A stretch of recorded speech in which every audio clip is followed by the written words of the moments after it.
At the virtually launched Gender-Based Violence and Femicide Response Fund, the private sector-led event with the International Women's Forum, South Africa, was hosted by the Presidency yesterday. Now, the fund, which resulted from the resolution declared at the 2018 Gender-Based Violence and Femicide Summit, aimed at supporting an implementation of the National Strategic Plan and the wider GBVF response in the country. Deputy Minister in the Presidency for Women, Youth and Persons with Disabilities, Professor Hlengiwe Mkhize, joins us now. Prof, welcome to the program. Thank you indeed for speaking to us. Now, the origins of the Gender-Based Violence and Femicide Fund, how did it start? Maybe let's begin there. Thank you very much for having us on a special day when we are really grateful that at long last there is a fund which is looking at women's issues. And I think even before the seminar, there has been that voice from civil society that they are struggling to keep the sketch, mainly because they are not well resourced. Some they apply for funding from government, some they get assistance from, philanthropists and so on. But basically in this seminar that you are referring to in 2018, which was chaired by the president, one of the clear resolutions was that there is no way in which the work of gender-based violence can remain uncoordinated. Hence, the resolution was that let's establish the cancer, but then also that it can't be an unfunded mandate. So basically, it comes from those processes, but generally, civil society has been agitating, raising this issue sharply, that this is the mandate which should be funded for them to succeed. Now, the launch fulfills a promise made to women and children in the country that, well, once and for all, hopefully will put an end to violence against them and the most needy of our communities, the most vulnerable, which are the women and the children of this country. You know, we have the National Strategic Plan, which was launched by the president. It has got 6 pillars. If you look at each and every pillar, you cannot implement it without adequate resources. So it could be an unfortunate situation for the public to endorse the National Strategic Plan, but not to have the resources to make sure that each and every pillar is implemented. Because the pillars we are talking about, they are just not the nice to have. They are strategic. Just to look at the first one, it talks about the coordination and management, which means throughout the country at all levels, we have to have coordinated structures and efforts and mechanisms so that we beat the sketch. The second one, it talks to prevention, which is so important in this kind of work, that we can not only wait for the perpetrators to attack, but basically we have to do everything possible at a local community level. Of course, through the districts, you even enter the rural communities where there are issues of culture and tradition.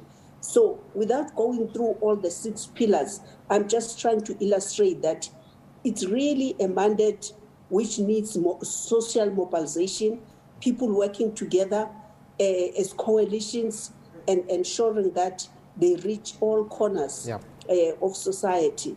And of course, people are enabled, are empowered financially to do the work they are supposed to do.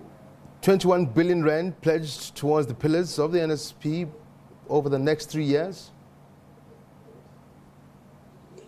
Well, you know, government, remember that was 2018 when the president, through prioritization, could get about 1.6 billion from government departments to say, let's use this money to look at police stations, sexual offences courts, shelters, all the, the pillars that women require when they've been violated. And I must say that work helped a lot in terms of working with the police stations to ensure that they have all the resources they require for them to assist victims. But also the transformation of the judiciary was an important element from an educational point of view for them to understand.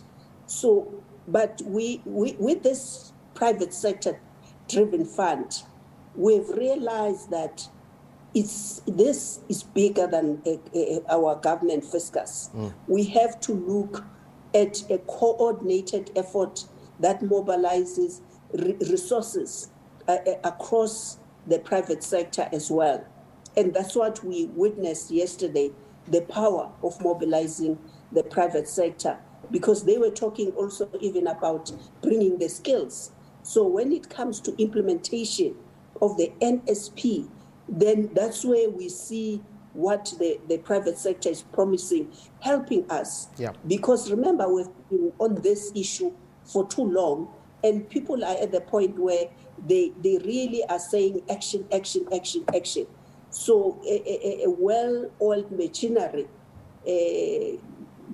using modern systems of managing programs will go a long way in fast-tracking our struggling to a point where women at a lowest level, at a community level, could begin to feel safe and feel that even where there has been violations, there is a machinery that can be utilized quickly to apprehend and to hold people accountable.